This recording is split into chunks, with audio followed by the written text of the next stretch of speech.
देश में प्रदूषण के बढ़ते खतरे को देखते हुए सिंगल यूज प्लास्टिक पे बैन कर दिया गया है। इसके साथ ही सरकार ने कपड़े के थैले का इस्तेमाल करने के निर्देश सभी को दिए हैं। इस वक्त हम मौजूद हैं इंदिरा गांधी कृषि विश्वविद्यालय की इस लैब में। आप देख सकते हैं यहाँ एक अनोखे तरह की जो तैयारी है वो की जा रही है। यहाँ के जो साइंटिस्ट हैं वो अब चावल के जो स्टार्च हैं उससे कैरी बैग बनाने की तैयारी कर रही हैं। तो इस वक्त हमारे साथ यहाँ की जो प्रोफेसर हैं डॉक्टर शुभा बनर्जी जी वो मौजूद हैं। इनसे हम जानना चाहेंगे कि आखिर क्या कुछ प्रक्रियाएं हैं और किस तरह की यहाँ की तैयारी चल रही है। मैडम, पहले तो ईटीवी भारत में आपका बहुत बहुत स्वागत है। Thank you.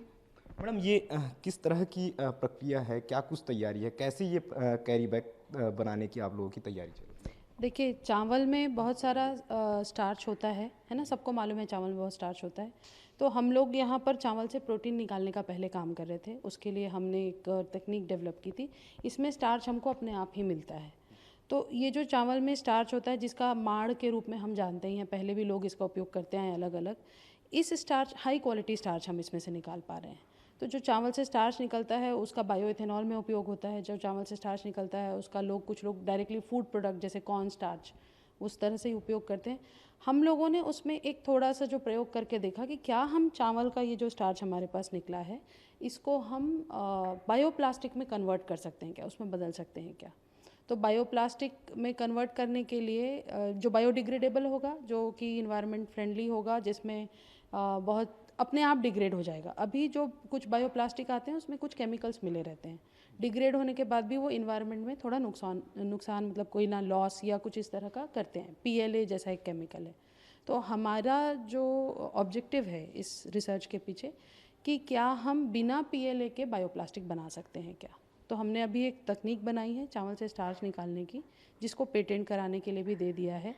वो तकनीक जो हमारी, अगर आप वहाँ देखेंगे तो उसका डिस्प्ले है। वो जो तकनीक है उसको स्टार्च तो निकालना हमारे से बन गया है, बहुत आराम से हो गया है। लेकिन अगर अब हम उसको बायोप्लास्टिक में कन्वर्ट करना चाह रहे हैं तो चूंकि हमारे पास अभी उतनी उस तरह की मशीनें नहीं हैं और हम एकदम नए कॉन्सेप्ट पे काम कर रहे हैं जिसमें हम कोई भी केमिकल उपयोग नहीं करना चाहते, जिसमें हम नेचुरल कॉटन फाइबर या जूट के फाइबर या मशरूम का जो माइसीलियम होता है, फंगस, जो मशरूम अगर आपने पैरा में देखा होगा तो उसके ऊपर उसका माइसीलियम रहता है, वो उसके अंदर भी एक होल्डिंग कैपेसिटी होती है, उसका उपयोग करके या एल्गी के माइसीलियम का उपयोग करके हम चाह रहे हैं कि हम उसको बायोप्लास्टिक में कन्वर्ट कर दें, ताकि जब ये डिग्रेड हो तो ये पूरी तरह से कार्बन, हाइड्रोजन, ऑक्सीजन, नाइट्रोजन में टूट जाए, मतलब पूरी तरह से ये मिट्टी में मिल जाए, है ना, और कोई भी उसका रेसिडुअल इफेक्ट ना हो।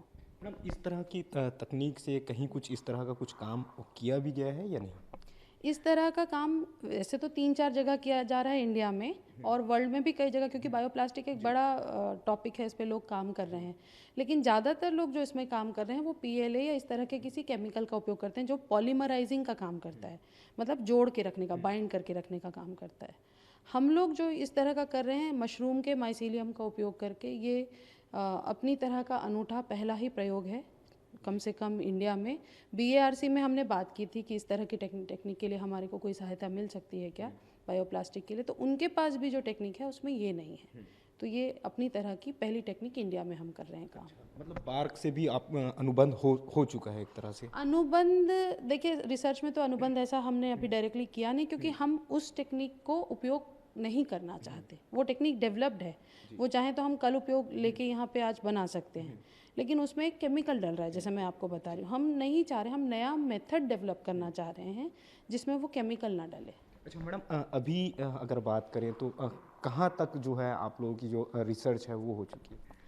अभी देखा जाए तो देखिए, रिसर्च एक बड़ा प्लेटफॉर्म, बड़ा कैनवास रहता है। अभी हमारी जो रिसर्च है हम कह सकते हैं कि हमने प्रोटोटाइप डेवलप कर लिया है प्लास्टिक का, कॉटन फाइबर और जूट फाइबर के साथ डेवलप कर लिया था। फंगस ग्रोथ कर रहे थे, पर पूरी तरह से टेक्निक हमारे पास है नहीं।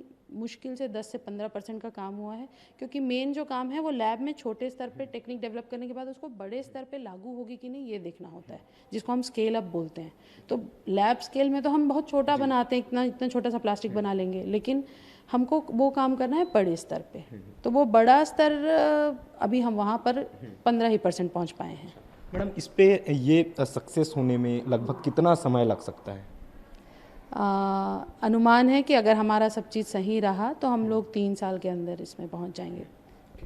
तो ये थी डॉक्टर शुभा बनर्जी जी, जिनका साफ तौर पे कहना है कि काम तो जो है पूरी तरह से चल रहा है और अपनी ओर से तमाम जो कोशिशें हैं वो उनकी ओर से की जा रही है, लेकिन लगभग 3 साल का समय जो है इस पूरे प्रक्रिया में लग सकता है। उसके बाद निश्चित तौर पे कहीं ना कहीं प्लास्टिक से लोगों को निजात मिल सकता है। कैमरामैन मिथिलेश साहू के साथ राजेश निषाद, ETV भारत, रायपुर।